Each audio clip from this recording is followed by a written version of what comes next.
Hola tribu, ¿cómo están? Y bienvenidos a este segundo podcast de el especial de Semana Santa.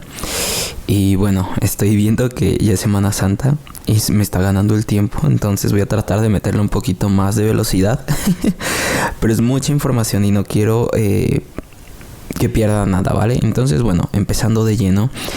En este capítulo vamos a ver la ejecución de Jesús, el sufrimiento de la crucifixión. Entonces, vamos a ello.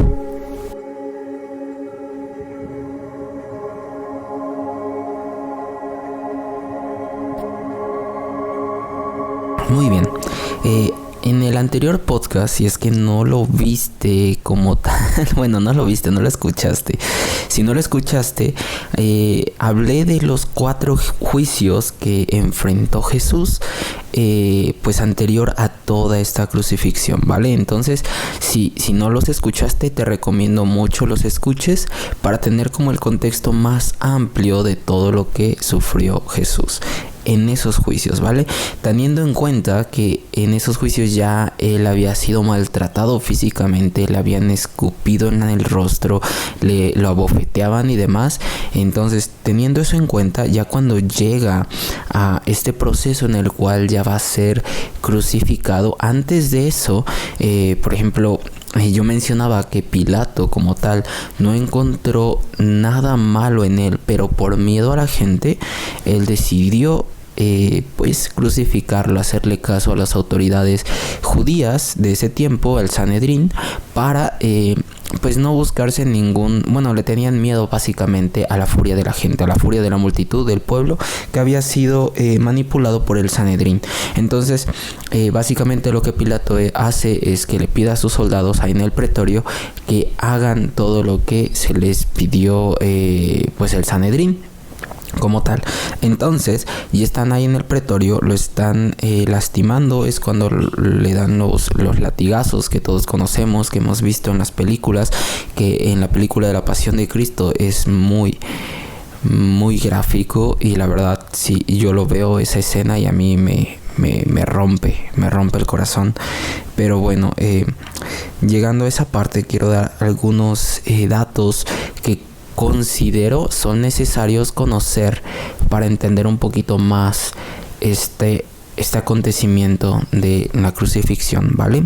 Entonces tú puedes ver a un grupo de soldados romanos que como tal su única tarea era ejercer castigo sobre Jesús, pero no se les pidió que ellos se mofaran de él o que ellos mostraran burla o fueran excesivamente salvajes contra Jesús, ¿vale? Tú puedes ver que ellos obraron de esta forma, no precisamente en las películas, sino en las escrituras. Tú puedes ver todo el proceso de cómo se mofaron de él, y como tal esto no reveló lo que los judíos le pidieron, sino su condición de maldad propia como gentiles ante esa situación, ¿sabes? Y en el pretorio, haz de cuenta que el gobernador tenía como su guardia personal, dado que en esa área precisamente de Judea había muchas revueltas, y era digamos que era un área sensible, por la que había más soldados de lo que normalmente habría en un área o en una zona de Judea. Entonces ahí había lo que se le conocía como la cohorte, así como con H intermedia, la cohorte, que era normalmente 600 soldados que estaba dentro del pretorio, y eran los que normalmente se quedaron viendo todo el espectáculo, porque este proceso de crucificar y de castigar lo hicieron más allá de cumplir con su orden, lo hicieron un espectáculo que causó que la gente se quedara ahí viendo todo lo que estaba pasando. Y sabes, dado que los judíos estaban exentos del servicio militar, por este detalle se puede intuir que todos esos soldados eran gentiles. O sea, por ello, como lo había mencionado anteriormente, tanto los judíos como los gentiles fuimos responsables y participamos en todo este proceso, y también por lo mismo de que fuimos responsables y participamos en esta parte de juicio, también somos portadores de la gracia por el sacrificio de Jesús, ¿vale? Entonces, bueno, seguimos para no estacionarme mucho en detalles, porque si no me sigo. Y bueno, de ahí es que le empiezan a seguir haciendo burlas y le ponen bueno, le empiezan a vestir satíricamente como rey. Mateo establece básicamente en Mateo 27-28 que le dieron una túnica de color escarlata, pero Marcos y Juan, precisamente Marcos en 15:17 y Juan en 19:2 dicen que su túnica en realidad era púrpura, y a lo mejor se entiende que era más púrpura porque en ese tiempo, y hasta me parece en la actualidad, el color que se denomina para la realeza es el color púrpura. Entonces la idea de satirizar a Jesús como haciéndole burla diciendo: sí, eres el rey de los judíos, y lo vestían de una forma satírica, era que se entiende más y se cree que era más el color púrpura, ¿vale?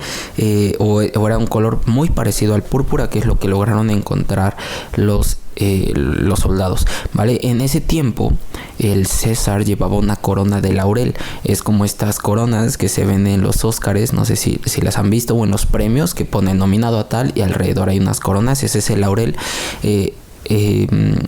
Esa corona es la que llevaba el César. Entonces ellos, en forma simbólica, le hicieron una corona de espinas, la que todos conocemos, ¿vale? En Jerusalén las espinas que crecían eran muy grandes, o sea, llegaban a medir casi hasta los 5 centímetros o 5 centímetros como tal. Y imagínate, esas espinas muy largas se la metieron con fuerza por su cabeza, que ya de por sí estaba lastimada.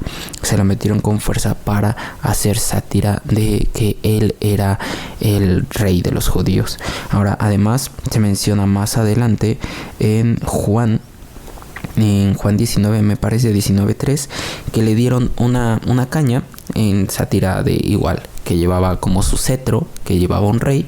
Con esa caña, a pesar de que era pues ligera, era lo suficientemente robusta para pegarle en la cabeza y provocar que esas espinas entraran con mayor fuerza, que penetraran dentro de la piel, ¿vale?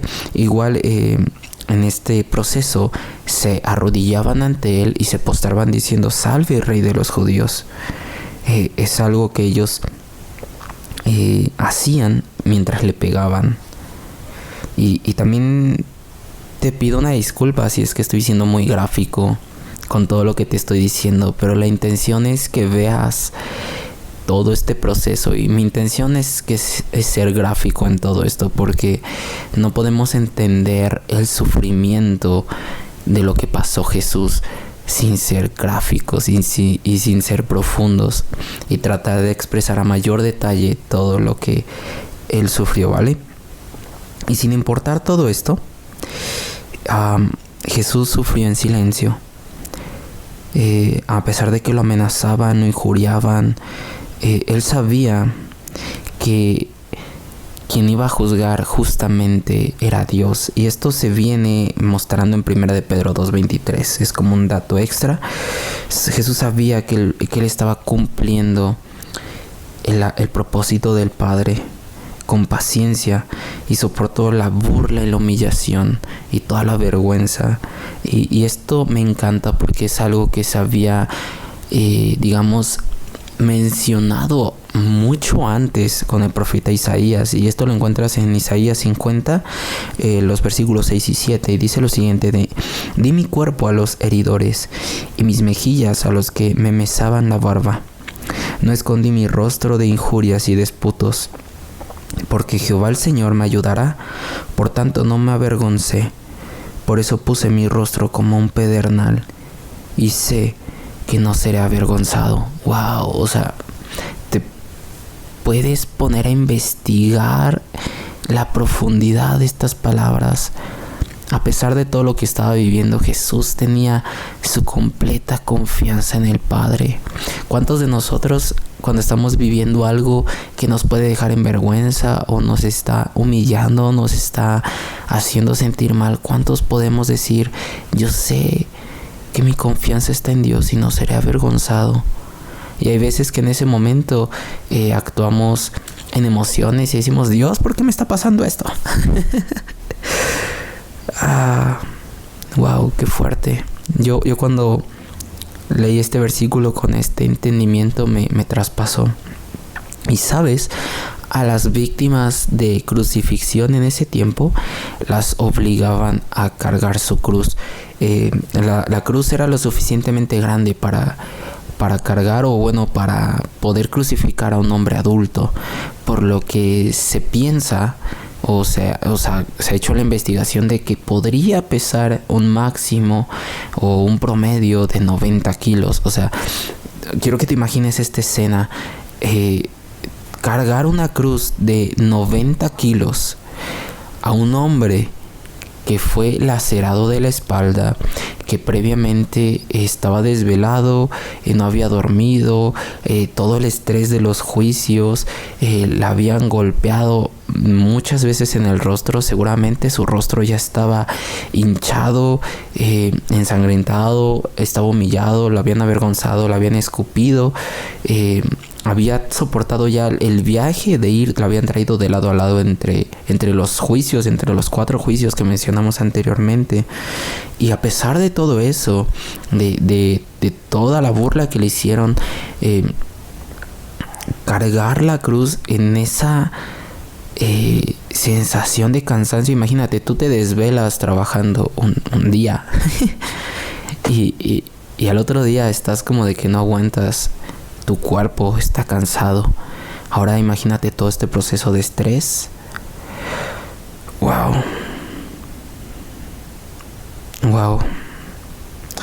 Y sabes,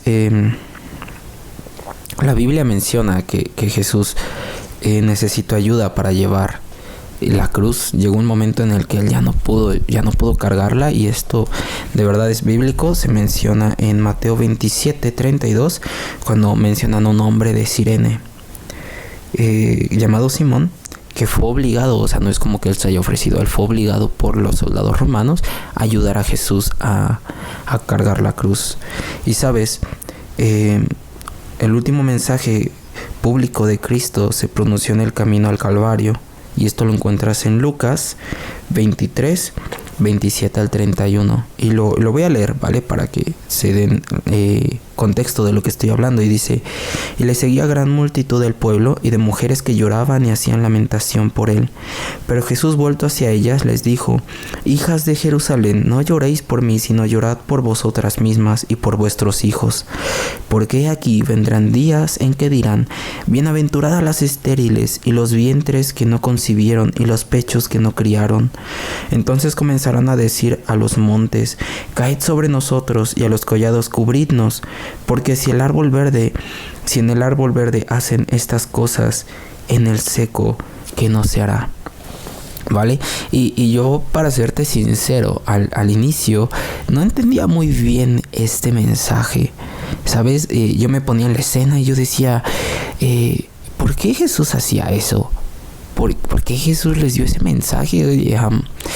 Es como de cuando vas en un contexto y luego te lo cambian por otro completamente diferente, y dices, ¿cómo está conectado?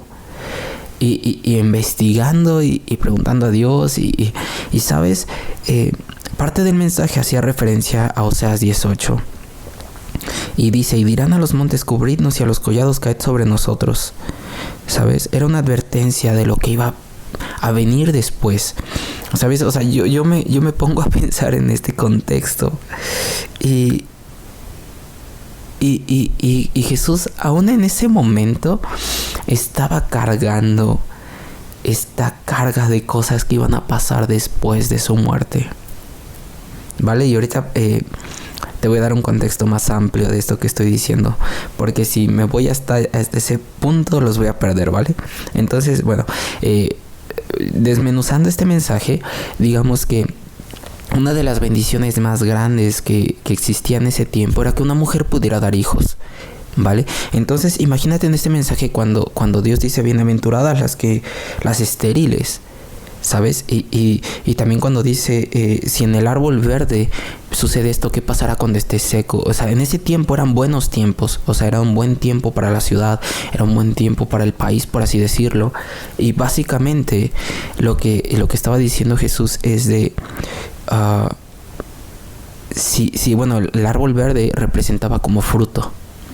Y el seco pues sequía, ¿no? Y Jesús lo que estaba diciendo es, si imagínense, ahorita que son buenos tiempos, sucede esto, que los romanos, o sea, un pueblo gentil, crucifica a un hombre en el cual no encontró ninguna razón digna de crucificarle. ¿Qué será de ustedes cuando sean tiempos malos? No sé si me di a entender.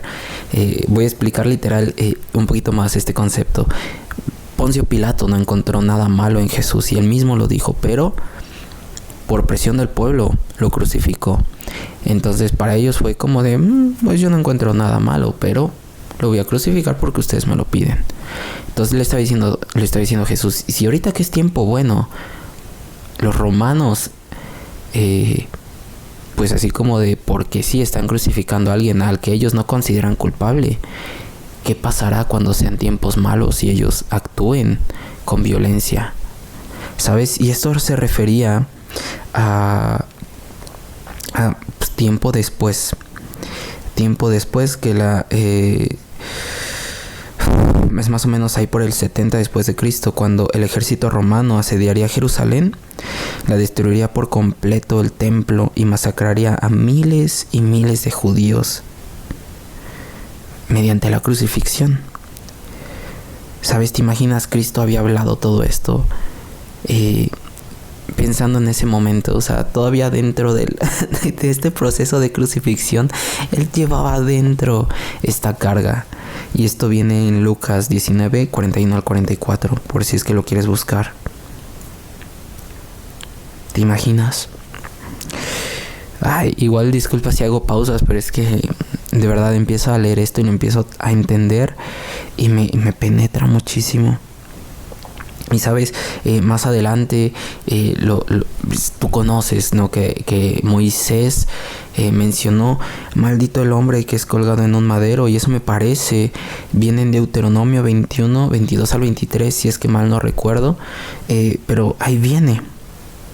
Y la ley mosaica, o sea, la de Moisés, mencionaba todo esto, y de hecho ellos también mencionaban que debía un hombre ser colgado fuera de la ciudad. Y los romanos, esto me parece, no quiero que se lo vayan creyendo que lo estoy sacando de la bolsa. Esto viene en Números 15:35, lo que les digo. Entonces, y los romanos tenían un concepto diferente. Ellos lo que hacían es que crucificaban a los hombres, o así en lugares de mucho tránsito y fuera de la ciudad, con intención de ponerlos de ejemplo para los que iban pasando, tipo de nadie puede desafiar al Imperio Romano. Entonces, incluso en esas cosas te das cuenta que cómo se cumplió la palabra de Dios. Incluso los romanos formaron parte de la soberanía de Dios. A todo está bajo su soberanía, a eso me refiero. Incluso cosas que tú las encuentras y dices, mira qué coincidencia, ¿no? Que los dos lo crucificaron fuera, no.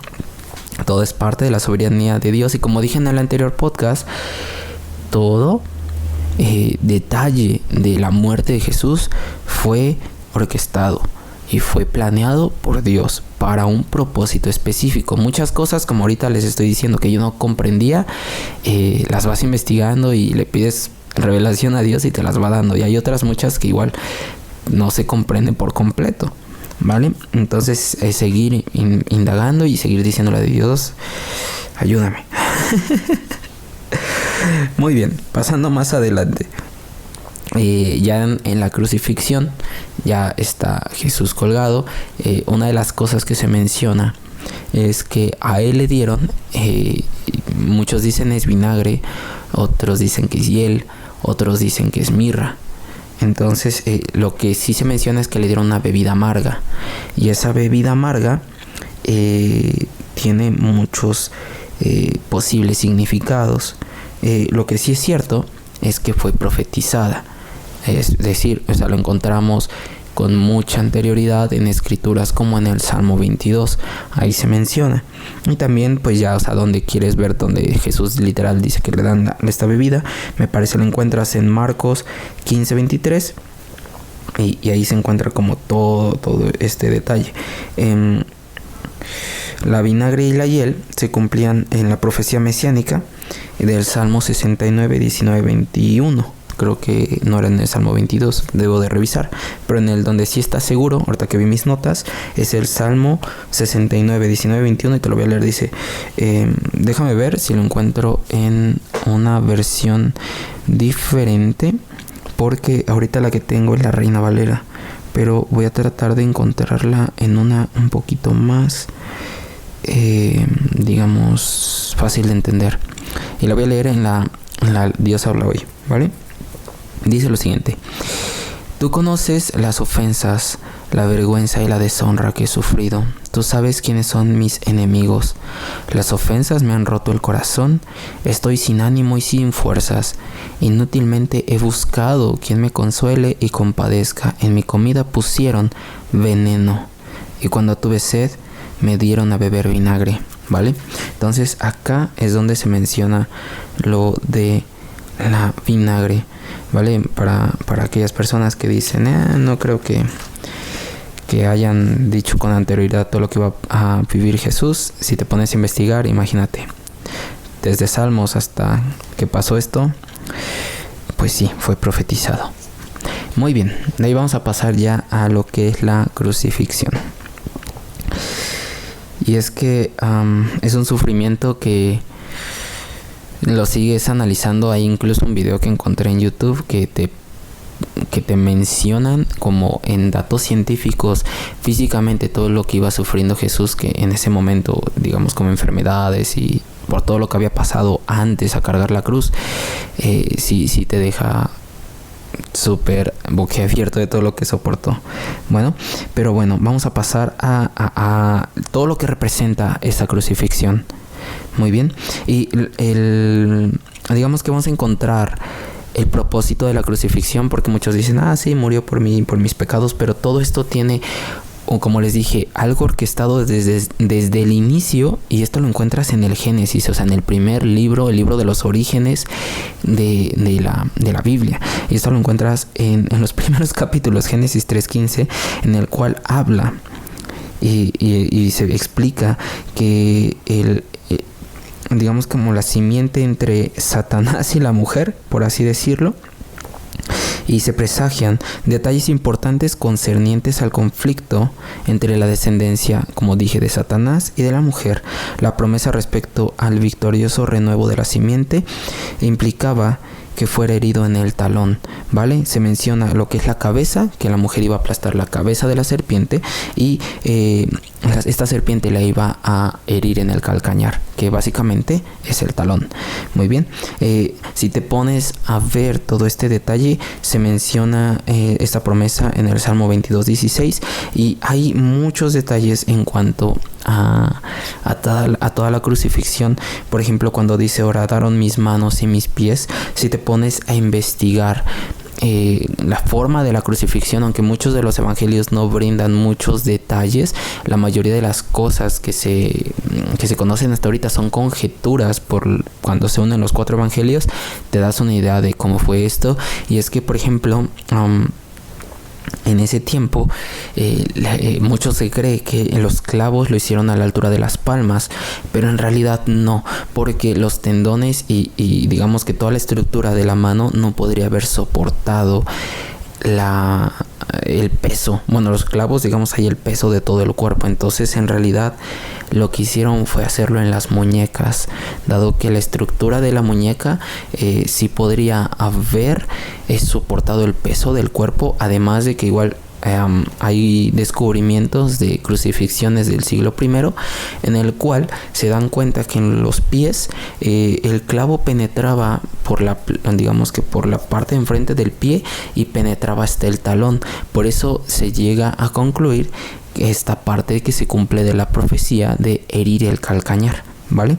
Entonces no sé si me di a entender muy bien. De hecho, si te pones a investigar en el Salmo 22, en digamos que el texto hebreo, así el original, una alternativa que en lo que dice: no horadaron mis pies y mis manos, mis manos y mis pies, diría: como león mis manos y mis pies fueron lastimados, ¿no? Y si te das cuenta, aún así, aunque se traduzca al original como león, lo que se refiere es que las heridas pudieron ser traspasadas o digamos como zarpazos de león, pero se cumple lo que estamos diciendo, que fueron traspasados, ¿vale?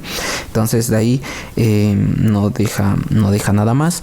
Lo que sí se confirma es por medio del Evangelio de Lucas, precisamente en el capítulo 24 del 39 al 40, es que ahí se confirma que la crucifixión sí fue penetrado sus muñecas y sus pies. Ahí sí se confirma básicamente, ¿no? De todo lo que estoy diciendo que se profetiza en el Salmo 22, se confirma en Lucas, ¿vale? Igual si ven que me pierdo mucho es porque ya vi que el tiempo ya está avanzando mucho y me falta todavía mucha información, ¿vale? Entonces discúlpenme. Muy bien, vamos a pasar a un poquito de la crucifixión. ¿Por qué los romanos fueron tan creativos en todo este método? ¿De dónde sacaron la idea? En realidad es que ellos adoptaron este método de crucifixión de parte de los persas, quienes empalaban a un hombre en un bastón, por así decirlo, o en un palo y en un poste, y los levantaban muy por encima de la tierra, donde los dejaban morir. De ahí los romanos adquirieron esta costumbre y se les volvió su favorita, y les encantaba porque para ellos era como un espectáculo en el cual normalmente crucificaban pues a revoltosos y a insurgentes en el pueblo, ¿no? A esa gente que ponían como espectáculo, que decían, y como ejemplo de: si tú te comportas de esa forma, pues te va a ir de esta forma, ¿no? Y también siempre la supremacía romana, nadie puede ir en contra del imperio romano, ¿vale? Y pues bueno, ya se mencionó lo que les dije de las palmas de los pies, y es que creo que estoy yendo todavía mucho más rápido que mis notas, entonces ténganme un poquito de paciencia. Vale, muy bien, vamos a pasar ahora. Una vez que ya eran digamos pasados los clavos por donde dije, lo que se hacía es que se cavaba un hoyo en la tierra donde se ponía más o menos el tamaño del poste de la cruz, y lo que se hacía es que por medio de una cuerda se levantaba la parte superior de la cruz para dejarla caer en ese hoyo, y pues con todo, imagínense, ya desangrándote con el dolor de las muñecas y de los pies, mientras iba cayendo, todo el peso del cuerpo caía sobre esas extremidades. Los huesos se quebraban y los tendones pues se estiraban a lo máximo que podía, y era un dolor muy muy fuerte, y esto lo podemos ver reflejado en la experiencia de ese dolor. Lo vemos en el Salmo 22:14, que dice: he sido derramado como aguas y todos mis huesos se descoyuntaron. Qué fuerte, porque en realidad la muerte por la cruz no era porque se desangraran o pues digamos que los clavos los mataran, sino que en realidad la muerte común de la cruz era por asfixia, porque al estar colgados en esa posición era muy difícil que el diafragma pudiera tomar suficiente aire para respirar. Entonces lo que hacían normalmente la persona que estaba en esa posición era que con los pies en esa posición tan compleja se impulsaban para que así el diafragma tuviera un poco de espacio para jalar aire, y ya de ahí pudieran respirar, hasta que los músculos de las piernas se cansaban lo suficiente como para ya no poder hacer ese movimiento, y es que morían de asfixia. Qué fuerte. Por eso tú lees en Juan 19:31 que normalmente lo que hacían los soldados romanos para agilizar las muertes es que les rompían las rodillas con un mazo a los que estaban en ese, digamos que ya se habían dilatado en morir, por así decirlo. Les rompían las rodillas para que pudieran morirse mucho más rápido y de asfixia, al no tener esa facilidad de tomar aire. ¿Sabes? Es básicamente lo que hacían. Y a mí me sobrepasa esto porque a pesar de todo eso, de todo lo que vimos, en ese momento crucificado había el Sanedrín burlándose de Jesús, diciéndole a otros se salvó y a él no se puede salvar, ¿no? Y también baja de la cruz y así creeremos que tú eres el Cristo y que tú eres el Mesías, y todo esto se viene ejemplificando en Mateo 27, más o menos por ahí de los versículos 40, 42 me parece. Y si ellos hubieran sido los líderes espirituales que en ese momento tenían que ser, o sea, yo sé que ahorita he mencionado que tenía que suceder de esa forma, pero si ellos hubieran sido los líderes que ellos tenían que ser, hubieran entendido Salmos 22:8.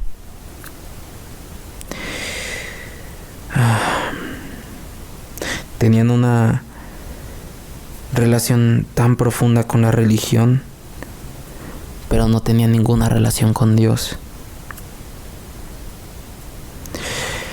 Estuvo muy fuerte, y a lo mejor para hacer un repaso de ustedes, bueno, si leen los evangelios se van a dar cuenta que en especial la Reina Valera maneja horarios en los que dice fue llevado de la hora sexta a la hora nona y todo eso. Entonces digamos que yo les voy a dar como un desglosado más o menos para que entiendan o entendamos juntos ese horario, y viene de la siguiente forma, ¿vale? De las 9 de la mañana, y esto también se los voy a manejar con versículos, para que no crean que nada me estoy sacando de la manga, todo es de parte de un estudio. A las 9 de la mañana, digamos que en Lucas 23, del 26 al 33 básicamente, es primero en el 26 Jesús es llevado al Gólgota, al lugar de la calavera. En el 33 Jesús es crucificado, y acá encontramos, digamos que el apéndice digamos profético, por así decirlo, el Salmo 22:16, ¿vale? Si ustedes quieren ir haciendo ahí su tabla, está súper bien, yo lo hice de esta forma. Y ya dice, en la hora 10, bueno, digamos que a las 10 de la mañana del Lucas 23 y 23:34, Jesús ora al Padre perdonándolos. Lucas 23:34b, por así decirlo, los soldados reparten sus vestidos. También ya saben que incluso en un salmo dice que jugaron, unos se repartieron sus vestidos como a las suertes. Ahí se menciona, y me parece es en el Salmo 22:18. En Mateo 27:39 al 43, los que pasaban le injuriaban meneando la cabeza. Digamos que la parte profética de esto es Salmos 22:6 al 8. Y en el Lucas 23:35 dice: los principales sacerdotes y los gobernantes se burlan de él diciendo, a otro salvó, justo lo que ahorita les venía diciendo. Y la parte profética de esto es Salmos 22:2 al 13. Y por último, en esa hora, todo lo que sucedió en esa hora fue Lucas 23:39, uno de los criminales lo insulta diciendo, sálvate a ti mismo y a nosotros, ¿vale? Justo lo que pasa entre nosotros, esto es como, bueno, lo vamos a tocar más adelante, pero siempre Dios va a poner, siempre vamos a tener frente a Dios al que sí cree y al que no cree, como fue con los ladrones. Había uno que sí creía y uno que no creía, y siempre va a ser así. Tú lees más adelante, por ejemplo, bueno, en Mateo 24, cuando dice que va a separar a las ovejas de los cabritos, y es básicamente eso. Dios a todos nos da la misma oportunidad de escuchar de su evangelio, de creer en él, y es una decisión personal. Pero bueno, ahí también abarca mucho más, que es libre albedrío y demás, pero eso no lo vamos a tocar ahora. Muy bien, a las 11 de la mañana va a estar lo de Lucas 23, 40 al 42. Dice, el otro criminal suplica, acuérdate de mí, justo lo que estaba diciendo en este momento.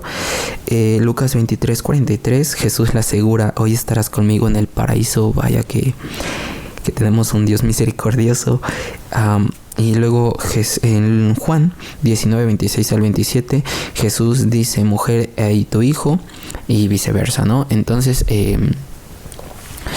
esto también tiene un significado súper fuerte que vamos a tocar en el siguiente podcast, que es básicamente en esta frase, Jesús estaba cumpliendo la ley que decía que el hijo mayor, bueno, a lo mejor les voy a adelantar un poquito. En ese tiempo se supone, por el silencio que hay en las escrituras, se cree que José ya había muerto.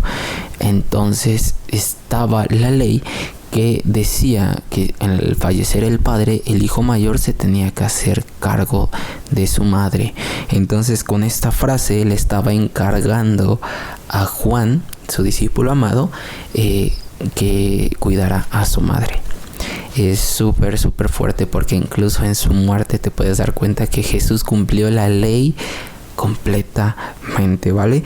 Entonces, bueno, seguimos al mediodía, que es a las 12 de la tarde.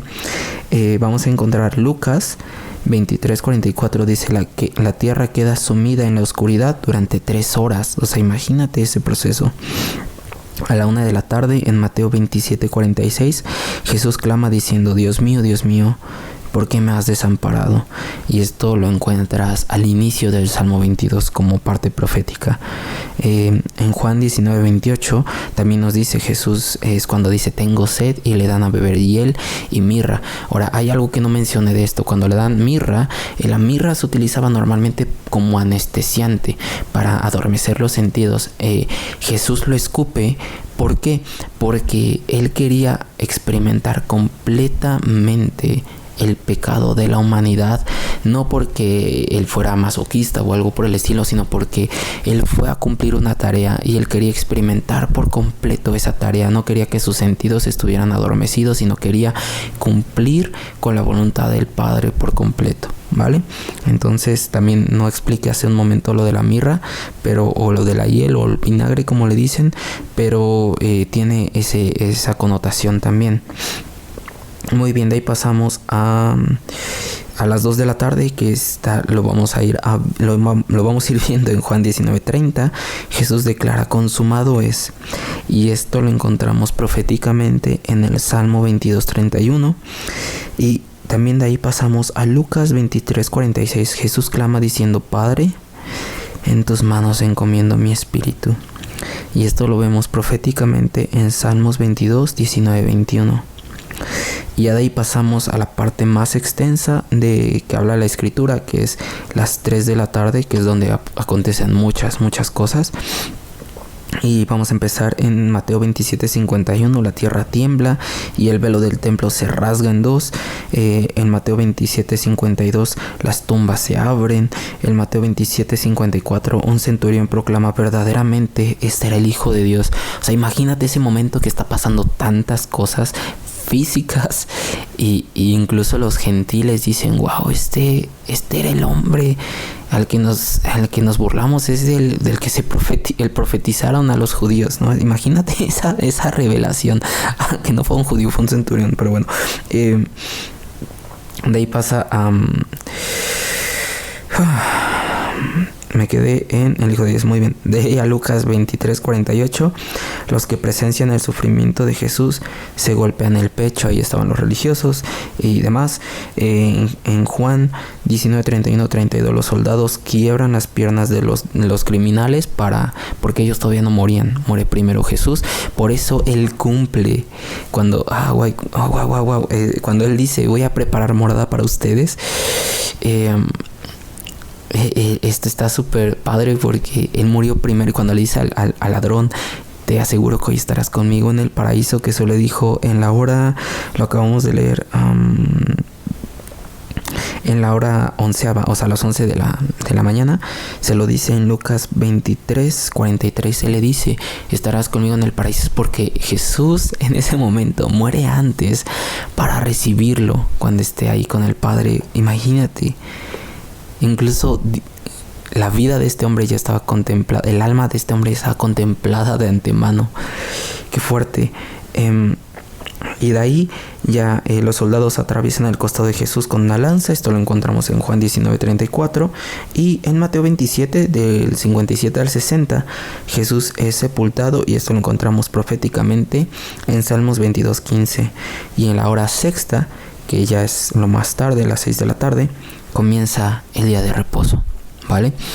Esta es como una tabla que pues encontré, en la cual se menciona todo el proceso de la ejecución de Jesús. Y vemos que aunque había religiosos que en ese tiempo, como decía en Mateo 23, en el clamor a Jerusalén, que dice, Jesús dice, los escribas y fariseos se han sentado en la cátedra de Moisés, y les dice así que escúchenlos y hagan lo que les digan, pero no imiten lo que ellos hacen. Me parece ahí está por Mateo 23:2, por ahí. Porque empieza ahí a decirles: no atan cargas pesadas a la gente, pero ellos no mueven ni un dedo para hacerlas. Y ahí por Juan 8:44 les dice que son hijos de Satanás en realidad, porque dicen que hacen las cosas de Dios, pero en realidad hacen las cosas del diablo, ¿no? Entendiendo esta parte que por ejemplo, la palabra Satanás, decía Jesiah Hansen en este podcast que se llama Lo que el diablo respira. Si no lo han escuchado, en su podcast Armadillo, está buenísimo ese podcast. Breve comercial. Decía que la palabra Satanás como tal no es como un nombre. No es como que digas: ¿qué onda? Me llamo Satanás. No, sino la palabra Satanás es un verbo. Y viene del origen a Hasatán, me parece, si mal no recuerdo. Y quiere decir que es lo contrario, lo opuesto. Entonces es lo que ellos decían: debes hacer esto de Dios, pero ellos hacían lo contrario y lo opuesto. Por eso Jesús los denomina hijos de Satanás. Muy bien, porque no hacen la voluntad del Padre, sino la de Satanás. Y sabes, me encanta porque a pesar de que Jesús en ese momento, imagínate ese hombre crucificado, colgando de un madero, todavía suplica por ellos, por misericordia por ellos. Eso lo vemos en Lucas 23:34, lo mencionamos. Ahí por la hora de las 10 de la mañana es cuando él suplica: Padre, perdónalos porque no saben lo que hacen. Y en ese perdónalos nos abarca a nosotros los gentiles, a los judíos, porque como te dije desde el primer podcast, todos participamos en eso. Aunque tú puedas decir: yo no había nacido en ese tiempo, ya estabas contemplado, y al igual que como estuviste contemplado en ese juicio por la humanidad, también fuiste contemplado en la gracia. Creo que está de más resaltar la obediencia de Jesús en todo, a pesar de físicamente lo que pudo experimentar, espiritualmente toda la carga del pecado en ese instante. Aquel que nunca había experimentado pecado, aquel que jamás había separado de la Trinidad. Esa revelación que vemos en Salmos 22:1, cuando dice: Dios mío, ¿por qué me has abandonado? Mucha gente lo vemos, por ejemplo, en esta película de la cabaña, cuando está el protagonista, le dice al padre: incluso a él lo abandonaste. Y él le dice: es que no comprendes el misterio. Y en realidad en ese momento era la humanidad siendo desligada de Dios para ser restituida en Cristo. Jesús tuvo que percibir y sentir en carne propia y en espíritu esa separación del Padre, que es donde estaba la humanidad, para después regresar en victoria, en resurrección. Wow. Es mucho para asimilar. es muchísimo para asimilar. Y yo lo único que te puedo decir es que seamos conscientes de que no tomemos a poco lo que vivió Jesús, lo que sufrió tanto físicamente, más allá de lo físico, lo espiritual, porque el dolor físico, claro que era inmenso para él, pero no se comparaba al ser lleno del pecado de tal humanidad, y aparte a separarse de Dios, del Padre, así de quien jamás había separado, esa unión perfecta desde antes de la creación de todo. Wow, eso fue lo que más le dolió. Y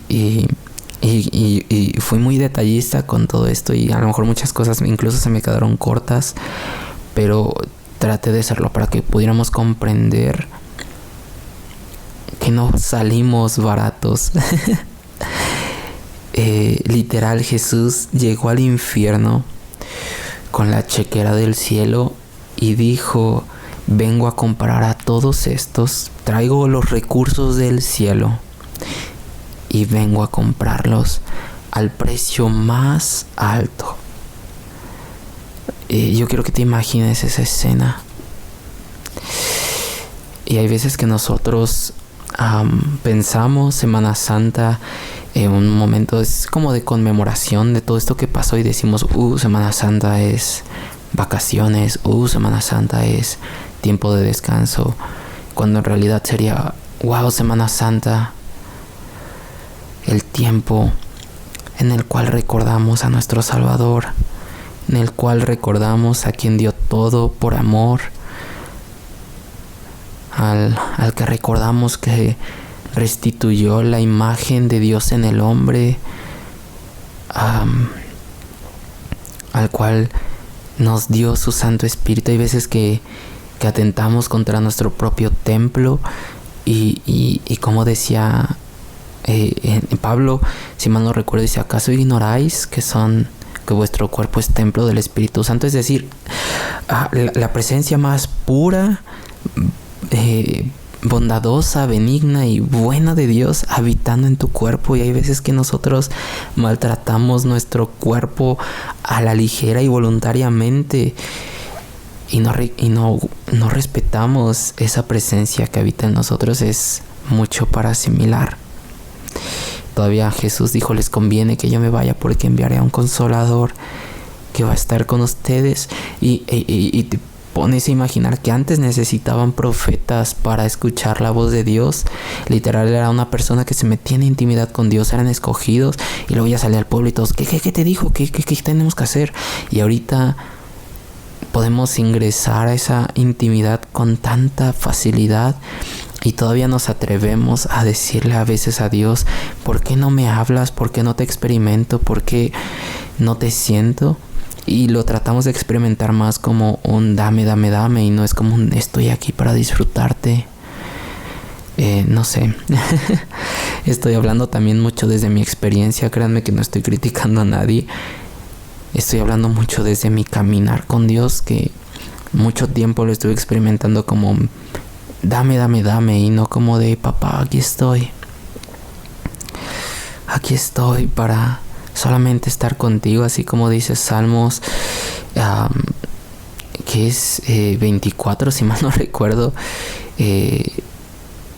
Salmos 24:7, ya me acordé, que dice: una sola cosa pido, estar todos los días en tu templo para contemplar tu hermosura. Todos los días estar en tu presencia para contemplar tu hermosura e inquirir en tu templo. Es decir, solamente para estar ahí sentado, viéndole, contemplándole, e inquiriendo es preguntándole: oye, papá, ¿y por qué esto? Oye, ¿por qué esto? Oye, ¿y por qué eres tan hermoso? ¿Y por qué eres tan bondadoso? ¿Y por qué nos amaste tanto? ¿Y por qué? ¿Sabes? Y estar ahí. Wow, es mucho que asimilar. Y solamente ya para acabar, quiero leer junto con ustedes, si es que me lo permiten, en Salmos 22. Quiero que lo leamos juntos. Si es que tienes ahí tu Biblia, yo lo voy a leer de la versión Dios habla hoy, y quiero que lo leamos con esta versión, con este entendimiento profético de todo lo que vivió Jesús. Pero bueno, aquí va. Igual si no tienes tu Biblia a la mano, pues solamente escucha y trata de pedirle a Dios que te dé revelación en esta parte de cómo todo fue profetizado en este hombre que dio todo, ¿vale? Y dice: del maestro de coro, según la melodía de la sierva de la aurora, Salmo de David, ¿vale? Ese es como el título. Y ya viene el primer versículo, dice: Dios mío, ¿por qué me has abandonado? ¿Por qué no vienes a salvarme? ¿Por qué no atiendes a mis lamentos? Dios mío, día y noche te llamo y no respondes, no hay descanso para mí. Pero tú eres santo, tú reinas, alabado por Israel. Nuestros padres confiaron en ti, confiaron y tú los libertaste. Te pidieron ayuda y les diste libertad. Confiaron en ti y no los defraudaste. Pero yo no soy un hombre sino un gusano. Soy el hazme reír de la gente. Los que me ven se burlan de mí. Me hacen muecas y mueven la cabeza. Y dicen: este confiaba en el Señor, pues que el Señor lo libre, ya que tanto lo quiere que lo salve. Y así es. Tú me hiciste nacer del vientre de mi madre. En su pecho me hiciste descansar. Desde antes que yo naciera fui puesto bajo tu cuidado. Desde el vientre de mi madre, mi Dios eres tú. No te alejes de mí, pues estoy al borde de la angustia y no tengo quien me ayude. Mis enemigos me han rodeado como toros, como bravos toros de Basán. Rugen como leones feroces, abren la boca y se lanzan contra mí. Soy como agua que se derrama, mis huesos están dislocados. Mi corazón es como cera que se derrite dentro de mí. Tengo la boca seca como una teja. Tengo la lengua pegada al paladar. Me has hundido hasta el polvo de la muerte. Como perros, una banda de malvados me ha rodeado por completo. Me han desgarrado las manos y los pies. Puedo contar los huesos. Puedo contarme los huesos. Mis enemigos no me quitan la vista de encima. Se han repartido mi ropa entre sí y sobre ella echan suertes. Pero tú, Señor, que eres mi fuerza, no te alejes. Ven pronto en mi ayuda. Líbrame de morir a filo de espada. No dejes que me maten esos perros. Sálvame de la boca de esos leones. Defiéndeme de los cuernos de esos toros. Yo hablaré de ti a mis hermanos, te alabaré en sus reuniones. Ustedes los que honran al Señor, alábenlo. Glorifíquenlo todos los descendientes de Jacob. Adórenlo todos los descendientes de Israel. Pues Él no desprecia ni pasa por alto el sufrimiento de los pobres, ni se esconde de ellos. Él los oye cuando le piden ayuda. En presencia de tu pueblo numeroso, alabaré tu fidelidad. Delante de los que te honran te cumpliré mis promesas. Coman ustedes los oprimidos hasta que estén satisfechos. Alaben al Señor ustedes los que buscan y vivan muchos años. Razas y naciones, todas, gente de todos los rincones de la tierra, acuérdense del Señor y vengan a Él. Arrodíllense delante de Él, porque el Señor es el Rey y Él gobierna a las naciones. Inclínense y adórenlo solo a Él. Todos los que viven en abundancia, todos los que han de volver al polvo, pues en sí mismos no tienen vida. Mis descendientes adoran al Señor y hablarán de Él toda la vida. A los que nazcan después les contarán de su justicia y de sus obras. Wow.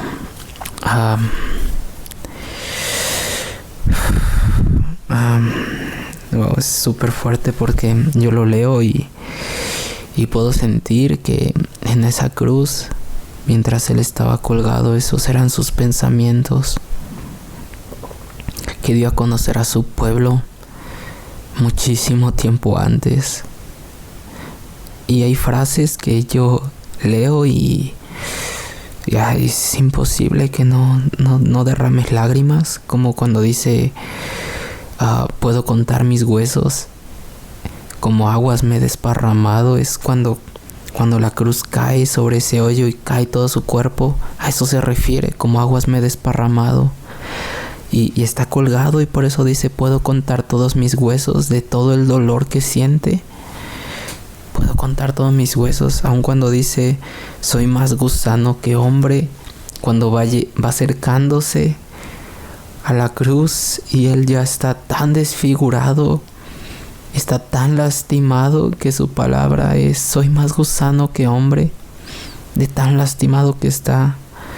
Y aún después de que pasa todos los pensamientos de la cruz que tú lees aquí en Salmos 22, empieza ya a hablar palabra de profecía para las nuevas generaciones. En la última que dice mis descendientes adorarán al Señor y hablarán de él toda su vida. Y el último dice, y los que nazcan después les contarán de su justicia y de sus obras. Y es lo que es este podcast, hablando de sus justicias y de sus obras. Y es lo que estamos haciendo aún en esta pandemia, a gente que no le conoce, hablando de sus justicias y de sus obras. Yo puedo ver esa profecía cumpliéndose ahora, en este tiempo, y hace mucho tiempo. Wow, no echamos en saco roto todo lo que Dios ha hecho, todo lo que ha hablado a su pueblo. Y pues yo solamente me despido con este podcast, dándoles, deseándoles de verdad una bendición inmensa, que esto que estamos leyendo lo pueda explicar bien yo o no. Mi intención no es que sea mi voz hablando, sino sea este Salmo 22:31, esa justicia penetrando en sus corazones, así como ha penetrado en el mío. Deseo de todo corazón que puedan percibir a ese Dios de justicia, de amor, de bondad, así como dice este autor Max Lucado, que la cruz representa el madero vertical, la santidad, la altura de la santidad de Dios, y el madero horizontal representa el amor tan amplio en el cual cabemos todos, con que nos amó, con brazos abiertos nos recibió. Wow. El siguiente podcast vamos a tocar las 7 frases que dijo Jesús antes de morir, o durante su crucifixión.